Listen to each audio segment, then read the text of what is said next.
This is another CT-F900 Pioneer 3-head cassette deck manufactured in late 1970s. This particular unit was manufactured, it looks like, sometime in July of 1978 was when the motor was manufactured. So I would say this probably came out for Christmas of 1978 or was early 1979, whenever these first got released. This particular CT-F900 has had quite a bit of repair done to it, and I'm going to go through that with you. I've started the video though with the faceplate on, and it's actually recording onto a high bias tape at the moment. You are listening to it through the tape monitor, which means you're hearing what's actually being recorded on the tape itself. That's what's great about a 3-head cassette deck. 3-head cassette decks allow you to monitor what's being recorded from the source. The source is source that's coming in, and then you can listen to it as it's being recorded on tape here. Now we'll go over some of the features later, but one of the things that I do want to point out with this deck is I'm going to go through some specifics on the inside, but since we're starting here, I do want to point out some of the blemishes.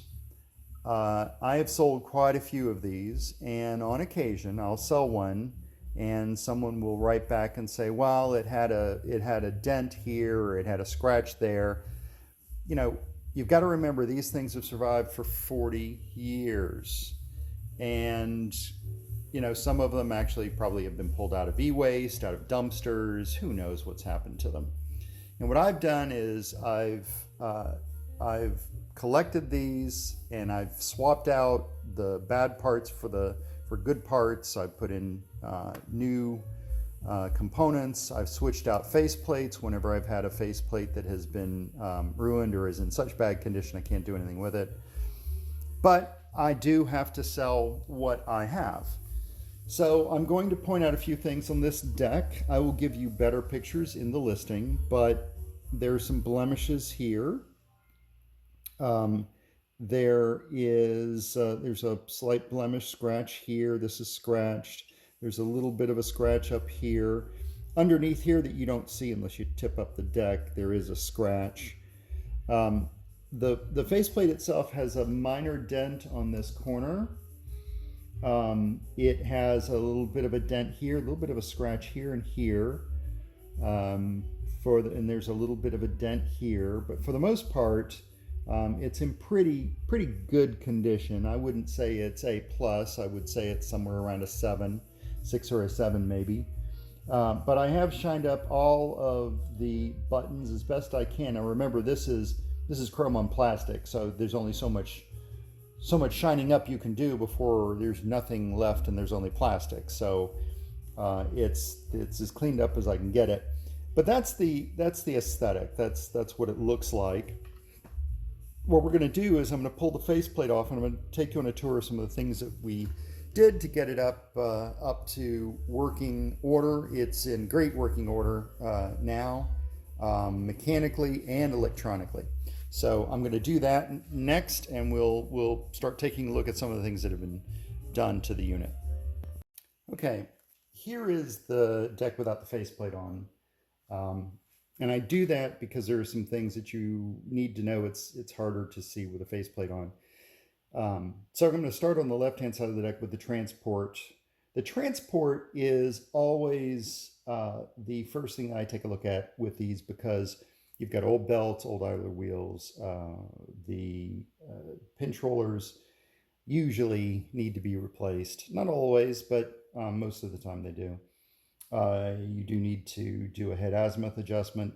This nut and stop nut and washer almost always needs to be replaced and then calibrated.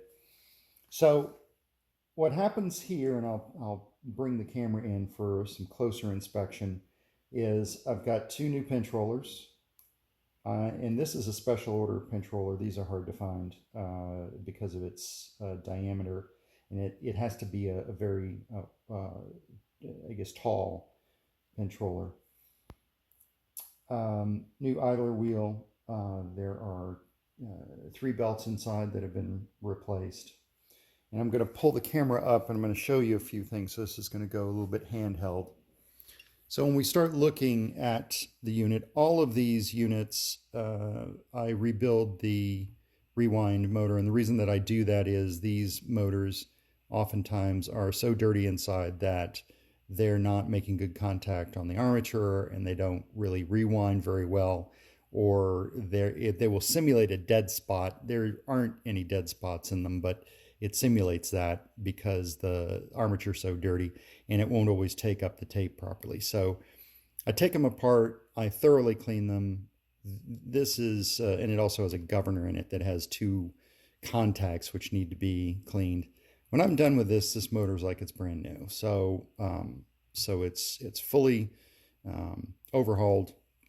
As I said, your belts, you've got 3 belts in here, 1 belt that actually turns the rewind and actually engages the idler wheel. On this particular unit, I did have to replace the switch that governs when you have a tape inserted. That's what this little if you can see it here, let me see if I can get in. That's what this does. Whenever you put a tape in, it senses that the tape is in, so I had to replace that. I also had to replace the CR02 automatic switch, so you can see how that works. CR02 is automatically sensed because tapes that have the extra notch in the back of them, this senses. Now that's kind of a nice feature. It's not on the 950, which is interesting. A few other things. Let's take a look on the inside. A few capacitors were replaced on this board. I think I have a transistor that I replaced, a couple of diodes. This is all listed on a sticker that I put on the back of the unit that talks about what was done to it. I recapped the control board, I recapped the motherboard, and I recapped each of the riser boards. These riser boards are amplifiers for both recording, playback, and a flat, and for the mic in. I test the mic in, but I don't think many people would use that on these decks, but it works. Now, when we talk about replacing capacitors, let's be clear. This is an example of an electrolytic capacitor. That's what these are. Other capacitors, like these polystyrene capacitors, do not get replaced. They tend to be in good shape anyway, and disc capacitors, like these, I don't replace those because they tend not to have any issues. I do take apart the switch. This actually comes apart and pulls out, and you can clean the contacts on the inside to get rid of the, same thing on these, to get rid of the crackle in the switches. On this particular unit, this one had quite a bit done to it in addition, so I'll go over that as well. So the service repair record says that, of course, we did the belts, the idler tire, the pinch rollers, the rewind motor was rebuilt. I did have to replace the display for a couple of reasons. One is it was overdriven by the problem on that power board with the transistor and the couple of diodes. And one of the buttons was broken on it. These buttons are very fragile behind the display. It also needed a new power cord. The power cord on it was frayed, and so I replaced that. Of course, we talked about these things, the stop nut.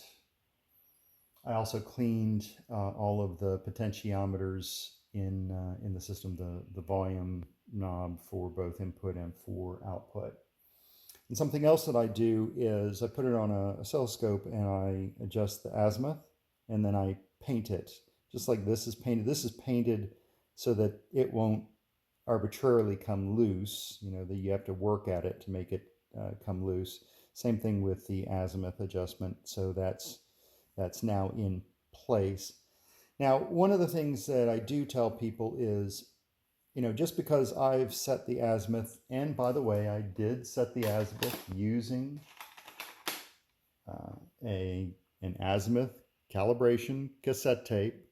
And what you do with this is you put this in, you play, there are several frequency ranges on it with an oscilloscope, and then you line up the two channels so that they are in phase, and then your azimuth is set properly. Now, of course, I also validate that by playing some pre-recorded cassette tapes to make sure that in fact they are on azimuth. And you can usually hear it because if it's on azimuth, your high end will be very, very clear and crisp. Output is very high. So there are some things that you know you have to deal with there. But you know, if you find that the azimuth is not right, maybe for your cassette tapes that you have at home, you can certainly take the plate off, face plate off. This face plate just screws on. There are 3 screws on the top and there are 3 screws on the bottom. You can take it off, and you can go ahead and reset or change the azimuth so that it plays the tapes that you recorded back in the 70s, 80s, and 90s to your liking. You shouldn't have to do that if those tapes were recorded well on decks that were properly calibrated, but you can if you want to. So what I'm going to do now is I'm going to go ahead and spin the deck around, let you see what the serial number is, because I make sure that folks understand. I want you to know the deck that you're buying is the deck that you're looking at, and I do that by tracking serial numbers. So I'm going to spin that around now, and we'll take a look at that. You can record that on your, and that'll also be, by the way, in the listing. I always put the serial number in. So this serial number is, and I will zoom in a little bit on it. It is YJ3615735. Now, taking a look at the back of the unit, just for a moment. Service repair record, these peel off. They're not permanent stick. And in the QA checklist, the things that I do to make sure that the unit is working. And by the way, this 24-hour play rewind, you'll see the feature in a few minutes. These decks can just continuously play one side, rewind it, play, rewind until the power goes off or you take it out or the tape breaks. So that's part of what I do in my QA process to make sure that there are no issues with the deck. All right, so I'm going to put the faceplate back on. Oh, before I do, though, let me show you the one blemish on the bottom that you can see, and I'm not sure if you're able to see that well. See the blemish on the bottom? Okay, now we're back. Let's discuss some of the features that you have on these CT-F900 decks. First, as I said, it's a 3-head deck. You have a bias fine adjustment, which allows you to make a small incremental change to the bias that's being used for the particular type of tape. I'll demonstrate that in a minute. If ferrochrome tapes were still made, you can force ferrochrome to be used for a tape that doesn't have the notch broken out. So the old ferrochrome tapes actually looked like the standard tapes, and they didn't have a notch. So you can force the ferrochrome tape bias Good luck finding ferrochrome tapes these days.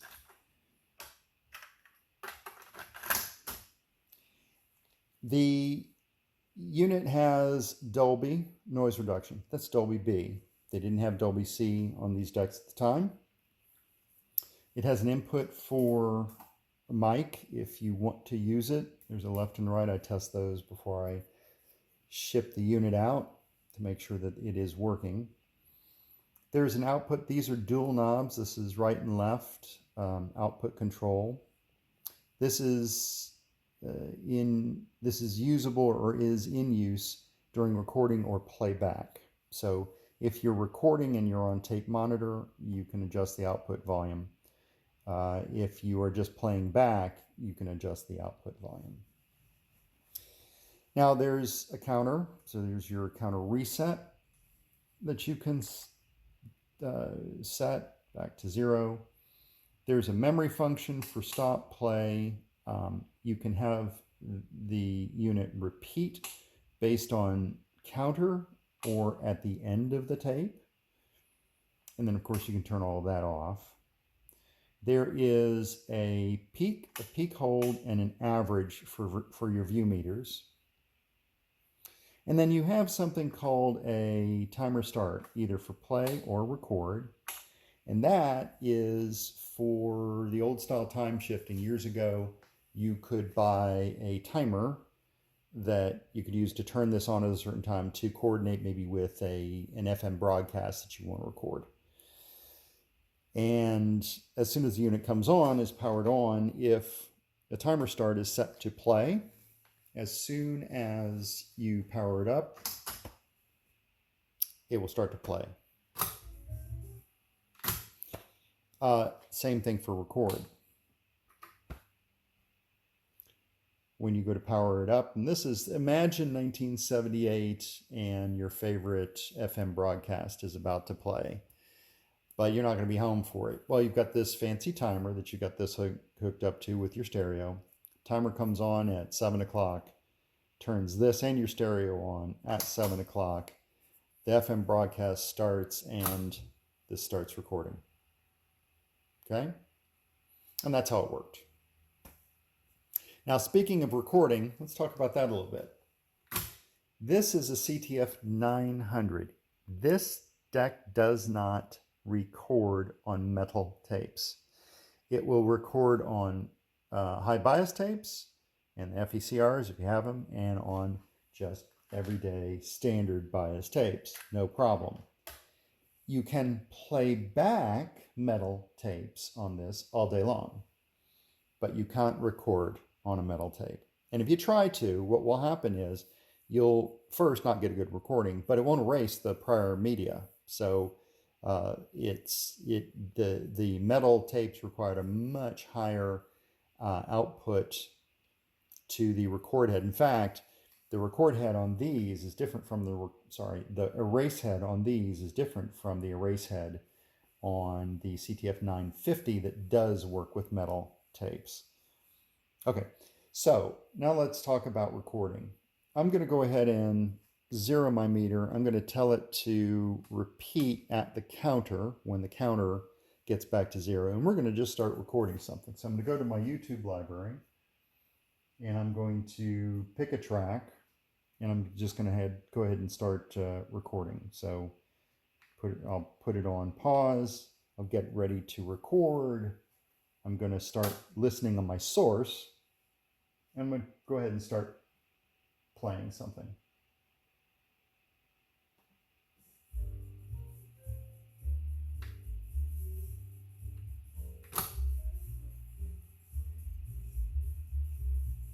Now that's recording. The source is what you're listening to right now. Now let's listen to what's being recorded on the tape. I'll turn it up.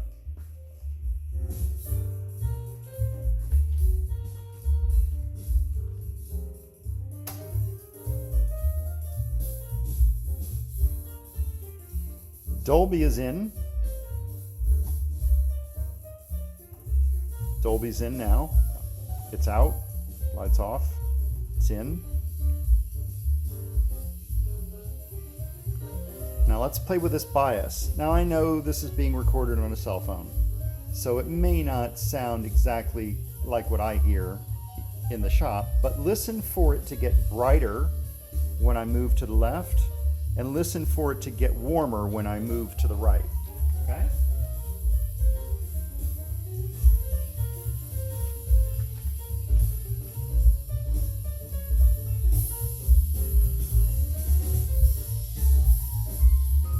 A little brighter.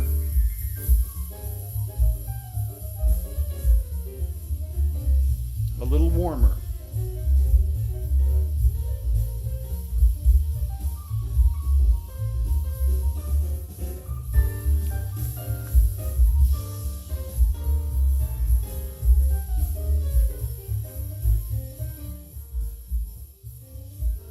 Now that's a high bias tape. Let's hear how it sounds when we play it back. But what I'm going to do is I'm going to let this start at the counter. It's going to go to 0 and then it'll start.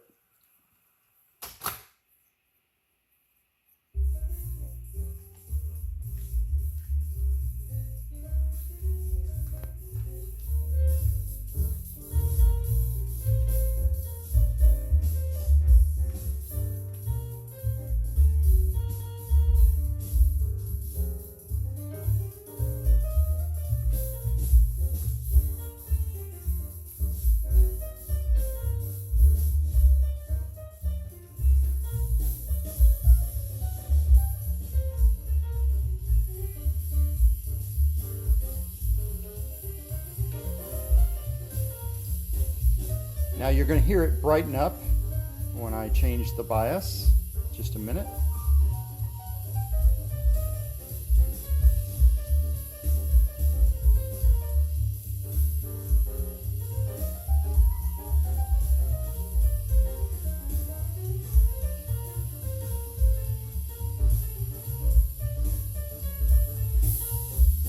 There he goes.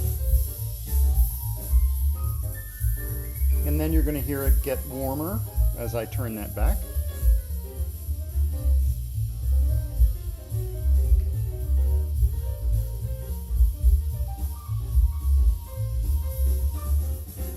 And then I put it back to 0.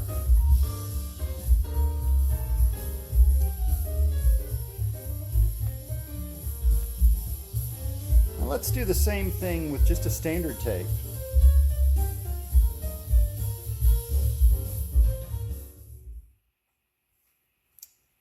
So we're going to put a standard tape in.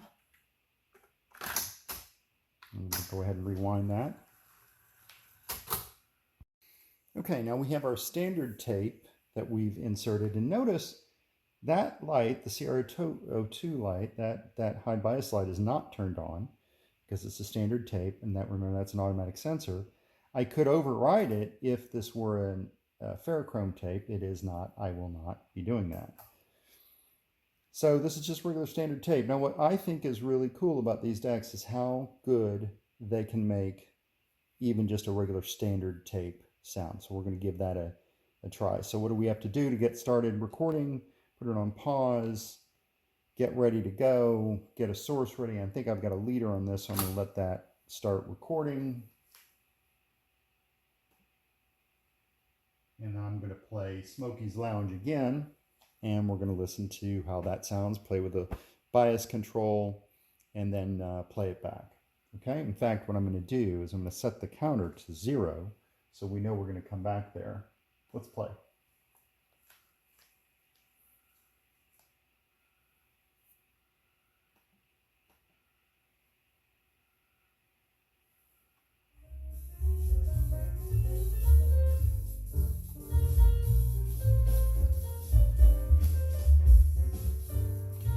Now let's talk a little bit about what I just did. Here's the source. This output volume has no effect whatsoever. So your view meters are whatever the source is. That's getting recorded on the tape. If I change to tape monitor and I bring the volume all the way down, you'll see there's nothing happening on the view meters. Well, and by the way, this has nothing to do with standard tape or high bias tape. This is the way the deck operates. this output, when you have it on tape or monitor, governs what you see in the view meters. Okay? That's a little different from other decks that were made after these. Most decks that were made after these, however you altered the output, had no effect on the view. The view meter would show whatever material was playing back. Not so on these. On the 900, 950, or the 1250, they all operate the same. All right, let's brighten this up a little bit.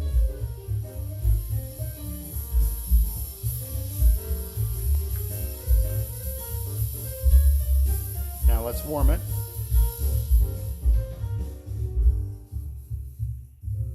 Now you'll notice that this bias adjustment had a lot more effect with the standard tape than it did with the high bias tape, especially when you made it warmer. Standard tapes don't have quite the range that a high bias tape does, and yet I can get a very good fidelity out of standard tapes with these units. Now let's play it back. Remember, we're setting this to counter, so at 0 it's going to go ahead and play.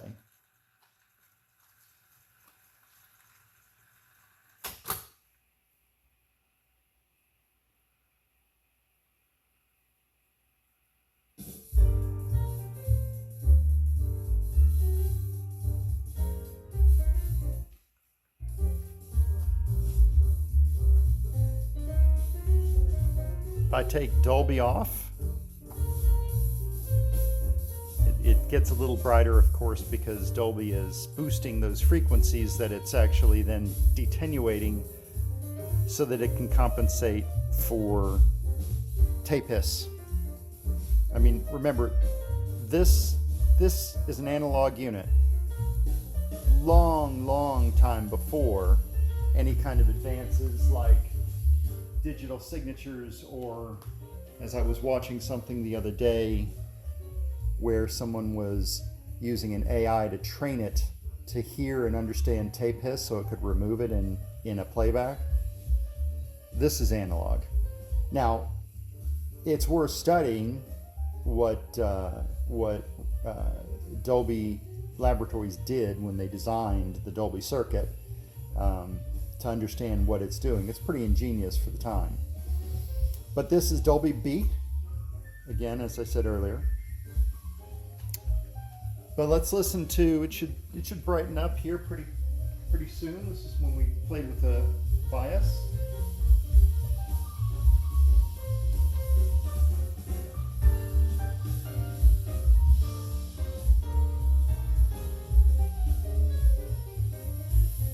There it goes.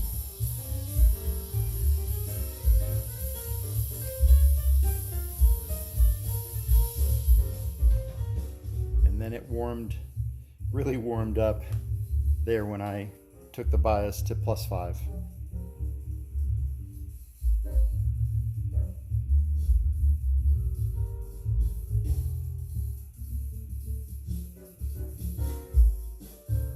Okay.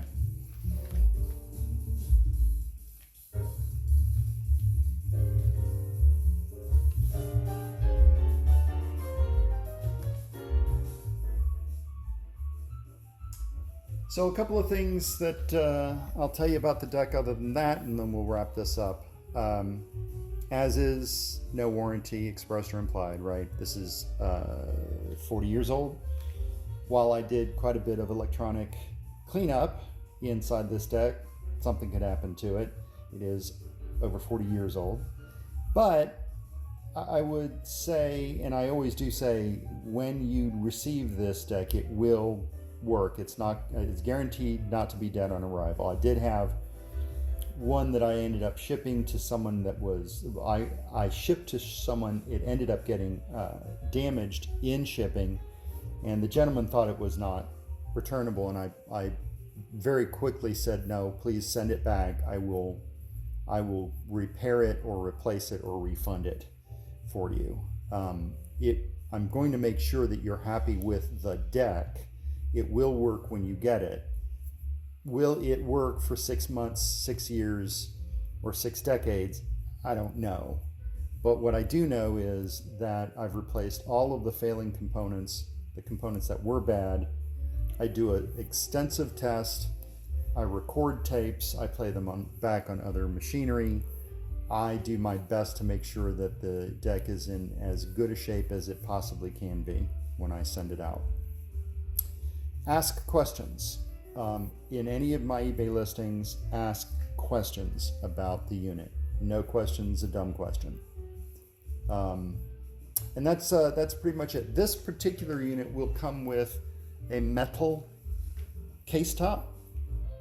The metal case top was stripped, and I had to